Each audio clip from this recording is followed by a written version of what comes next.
Hola, welcome to this episode of the Unnoticed Entrepreneur. Today we are going to magnificent Mallorca in Spain to meet Josef Schinwald, who runs a company called Guest Experts on Air. And this is a podcast agency I've been working with for many years. Josef, welcome to the show. Hello, Jim. It's such a privilege to be on your world-class show.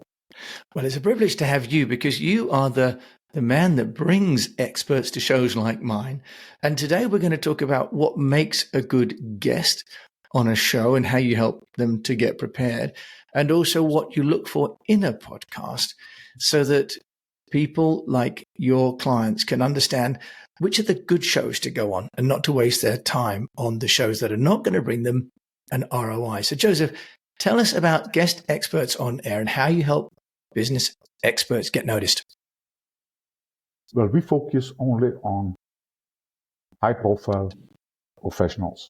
I take others also, as long as they have a real compelling story, a good framework, and good expertise. And if it's really unique to the table of discussion on podcasts. So I know it will be interesting. Maybe even they don't have that perfect ecosystem of profitability in the background on the website or the marketing funnel.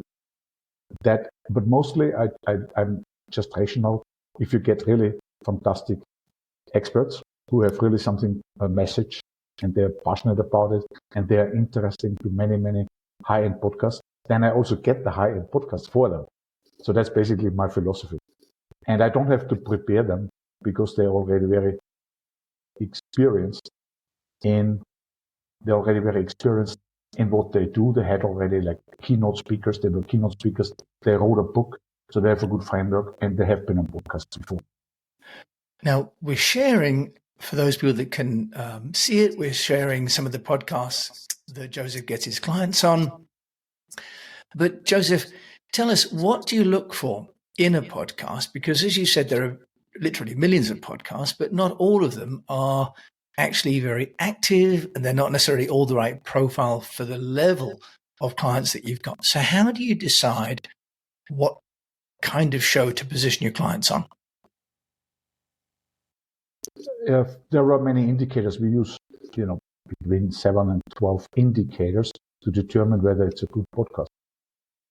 First of all, it has to be an active podcast. So when they have every week episodes, and then there are those indicators that come from an algorithm, like listen, score, the world score, the score, whether they are in the top 1%, 2%, 3%, 0.5% of the podcasts out there. So I only take those ones. You are number 3, so you're one of those. Yeah, thank you. Yes. And listen score, also how many people listen to it. But it's very important also to look at the guests, the quality of guests they have been interviewed. And sometimes I look at the social media platform of the host, and also I look at their website and how they present it in social media, and on how they represent it on the website. So it's just the main distinction, I would say, Jim, is when you're looking at the podcast landscape, there are 3 million out there, 3 million podcasts. Only 400,000 are interview-based. And from those 400,000, there are only 40,000 really active ones. That means they have always new episodes coming out, and they've worked like you many years. They've built up their audiences. They come to 300. I think you have 600 episodes already. You're very busy and very, very diligent and disciplined here. But the quality goes up, of course, because most of the podcasts, they have maybe 10, 20, 30 interviews. And then they go, of course, to these podcast matching services. They build up their audiences. But what happens also is the interviews, they are often spaced out. So they are not like good for the expert, not good for their audiences, because they don't subscribe when there are topics that are always different and completely in wild directions. They like to subscribe to a specific podcast where every week they hear something specifically about the topic of interest. And they are subscribed to several podcasts a week usually, and they can go in different directions. They can be sports, they can be business leadership, they can be spirituality. However, they want that unique and a focus of the podcast host. That's why they subscribe. And so I look at that, because when my clients go on a podcast show, just imagine what can happen is that, let's say I chose an average podcast, that first of all, the podcast host doesn't ask poignant questions because they might not even wrap around the head of the interviewee. They don't understand that expertise. So it's very frustrating for my clients to go on site. I like it when they come back to me and say, I had a wonderful experience. To talk a lot about the host. And they say, he asked me a real nice question. It was such a great atmosphere. I loved it. That's what I want. And then I want them to reach audience, because you have the distinction to go to like very niche down podcasts. Sometimes that's good if you get 1,000 listeners, but many times you get very, very few listeners. It's a roll of dice. You're sitting there, you're talking, and you don't even know whether people actually listen to it. Then you have the high end where their podcasts have up to 500,000 downloads, one episode, or at least, let's say, 10,000 to 50,000 per episode. But then when you're an expert, let's say, in you're helping people overcome limiting beliefs or imposter syndrome, whatever it is, what the expertise is, you are, when it's more or less right, that podcast, but it's a very popular one, the audience will be in your target, and there will be your wider audience. And that is important. So the numbers are very important. How many people do we talk to? Josef, that's great. You said you got, excuse me, 7 to 10. So thank you. I'm glad that I'm meeting some of the criteria, so that you're still sending me some of your amazing guests. Thank you for accepting them, because they are all very happy about the interview with you.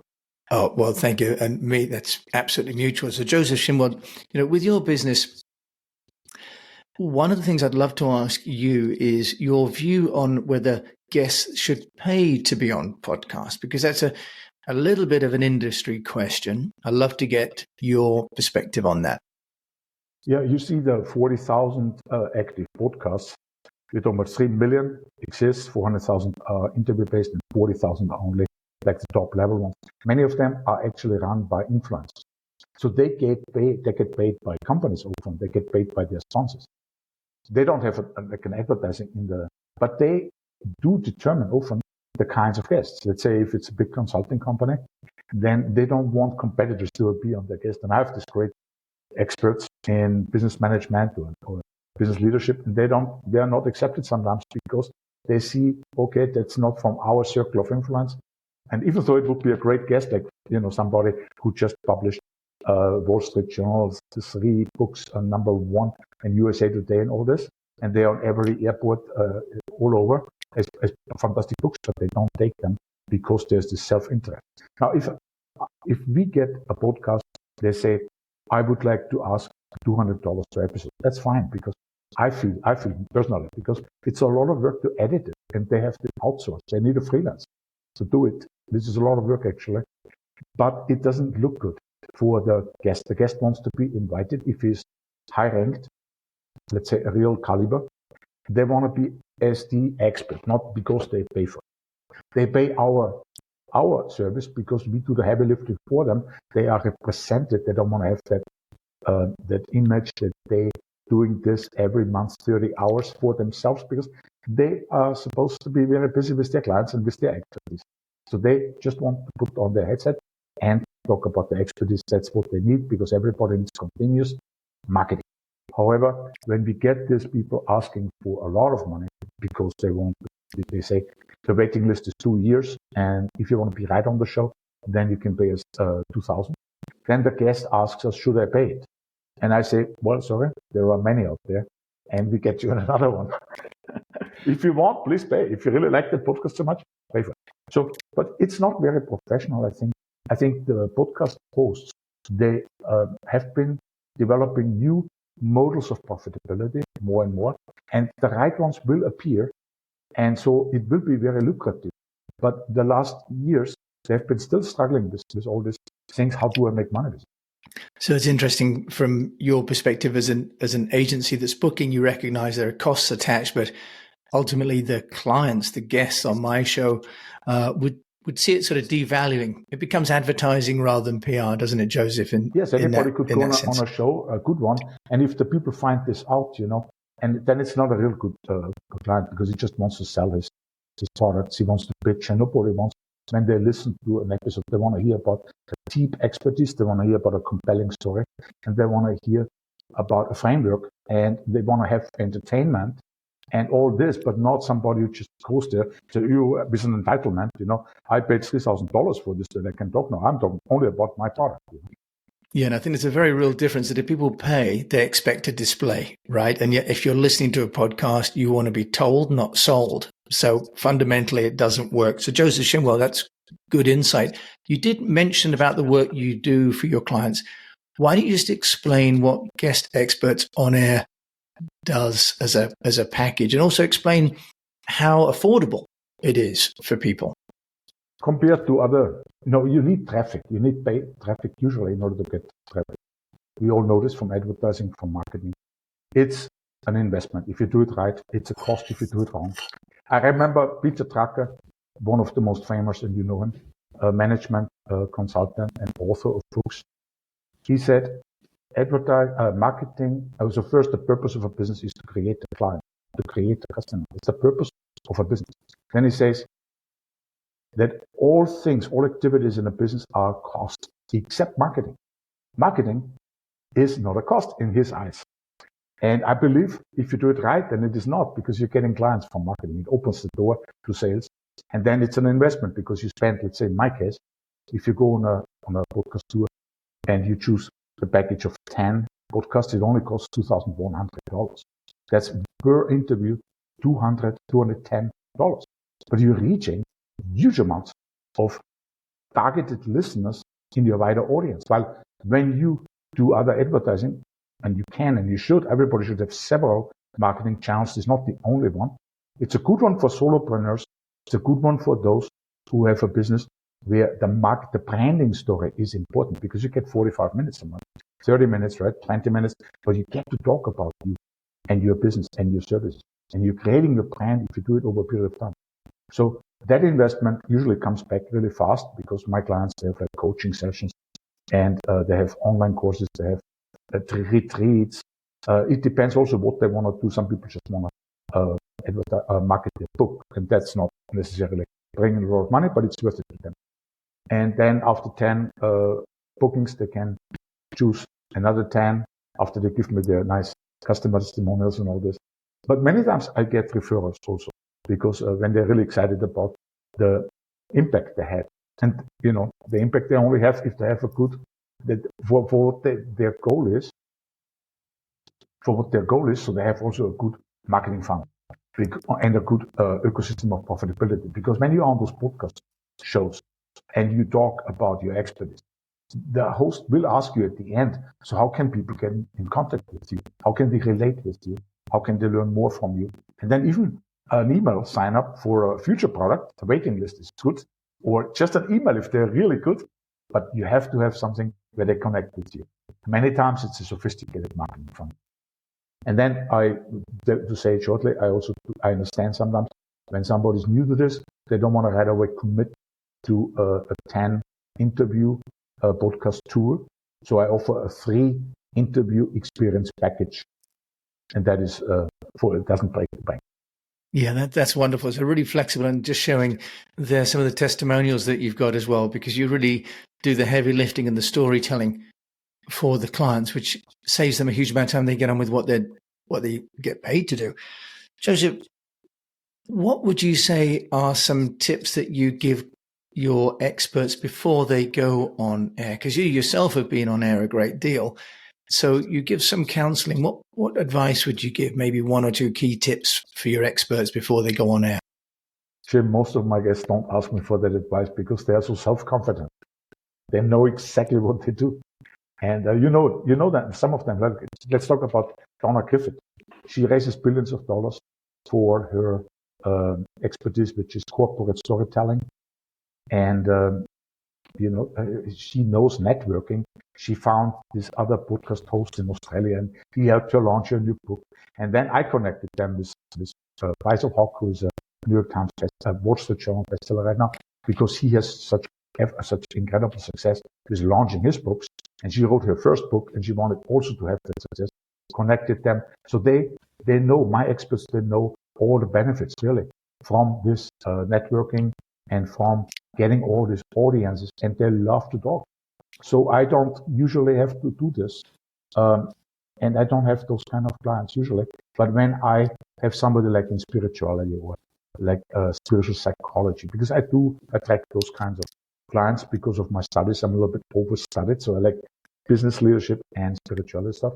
Under spirituality, there's a lot of other categories. Even mental health can go in there. Under business leadership, there's a lot of other categories as well, of course. But I sometimes have somebody I really like, and they don't have a great website, and they don't have, but they have a great story.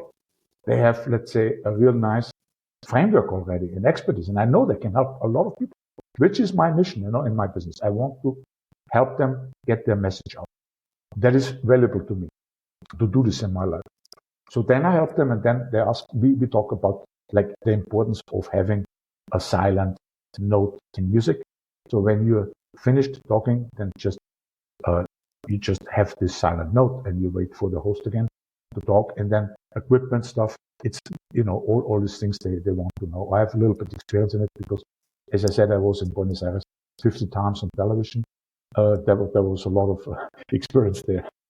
Yeah, Joseph, you've had a life full of range as well, which is fascinating. Now, you've been building your business. So as an entrepreneur, I'd like to ask you, how have you managed to build guest experts on air? From Mallorca, of course, so you're an Austrian who's lived in Latin America, now in Mallorca, getting guests onto podcasts around the world. How are you building your own brand? Well, it started out with this, that I had a lot of fun doing those interviews, and I realized the importance of storytelling. I would speak about my expertise, because I taught in universities, in 3 universities, about the balanced scorecard measurement, business measurement, and profit patterns and profit models, Adrian Slavodsky. But I had to package it. You can't talk like this on television. So I packaged it in the amazing stories of paradigmatic business founders. Let's talk about Phil Knight with Nike, and you know a lot of those also. So I studied them very well, and each time I was on television, I talked about how they started out. Like again, Phil Knight and Bill Bowerman, they developed their own shoes for running, and they sold them from the station wagon, from the back of the car, and then it became a cult, and all this was a funny, great story, and how it ended up with that incredible value in the stock market. And so I knew that it's important to package my framework and my expertise in really entertaining stories. So I loved interviewing, and how I prepare myself. I'm Austrian. I had to do it in Spanish. So I wrote an article first. It went out on the internet, and then from an assistant, I got it translated in Spanish. Then I rehearsed with people from my office, and then with my Christian Dior suits, I took off to the studio. However, this was all so much fun, and I did other things. I was a general manager for Hemisphere at the time. So, but nothing was better in my life than giving interviews. I felt good before, I felt good afterwards. So when I saw this opportunity, podcasting, and it's amazing stuff what is going on nowadays. I mean, you can hear experts from all over the world, and you would never listen to them if there wouldn't be podcast interviews. And it's amazing for brands and for experts also who sell books or to position their marketing by creating the branding story. So I knew immediately it was attractive to me. It resonated with me. I knew I could be a great mirror for those experts. And I'm, a seasoned media expert. So for me, this became kind of a lifestyle business. I just like to hang out with extraordinary individuals. And so when I did it a few times, and I found them easily, I kind of like, we a mirror, we attract sometimes these people which you should attract and you should actually talk to and with each other. So then I just started to organizing myself, the processes, and there's a lot always to improve. I do not like to have big expectations of something. I just like to love what I do. And then with the processes getting better and better and better, you got an email pitch from me and you accepted already many of those. And I never went down. Let's say I always start at the top. And that was very important for me also, that uniqueness, because people are hungry for interviews from the rather beginners of podcasts, and they come and they go, and sometimes they go out of business very fast also, but they're always new ones, and Of course, a very important person who starts a podcast will be right away interesting for me as well, because that podcast has future, but many times it's a waste of time for my clients. So I did this. I hope I could be of value to your audience now.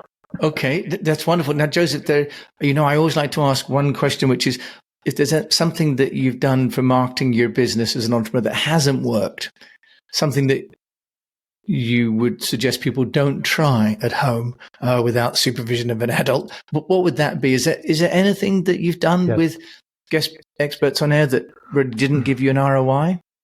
Yes, you make your mistakes. You make lots of mistakes because really you have to learn quickly, right? I mean, you have to adapt quickly. You have to be always with the tools and with the philosophy behind it. You have to be always like a mover, first mover, 2 steps ahead of everybody else. That's a very important thing, that you learn fast, because you will make mistakes. So my mistakes was, in the beginning, I knew I had to come back to the beginning, because in the beginning, I was always very personal. Everything was totally personal. The way I reached out to my clients, the way I reached out to the podcast, I was always very interested in the person, heart to heart. Later on, I got more people working for me.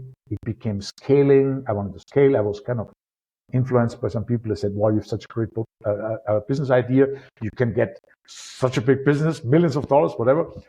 And I wasn't very happy with this, because I started to automate too much. I started to become less personal, and that was my mistake, actually, which I learned fast from it.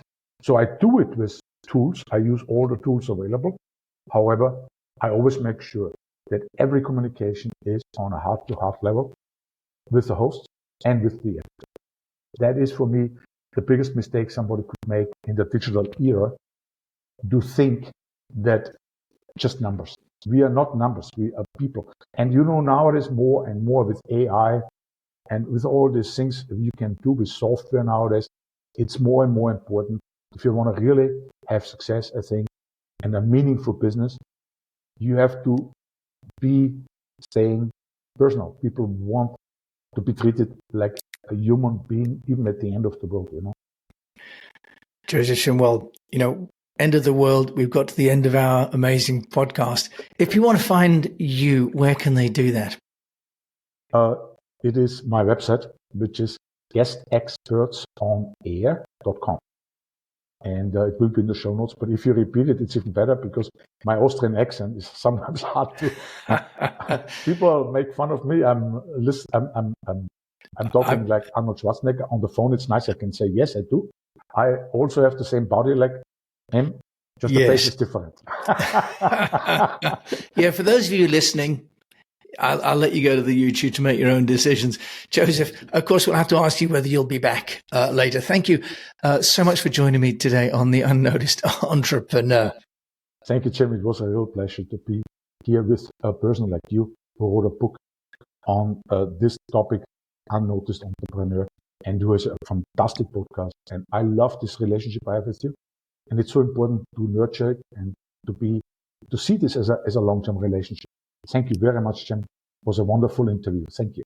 Thank you so much for the warm words, and for plugging the book. Appreciate that. And the book is available in Amazon and also in some bookstores. And the second volume of The Unnoticed Entrepreneur is coming out shortly as well. So Josef Schinwald, thank you so much. And I will put a link to guestexpertsonair.com in the show notes. So you've been listening to Josef, who's in the rather lovely environs of Mallorca. I'm still here in sunny Wiltshire in the UK.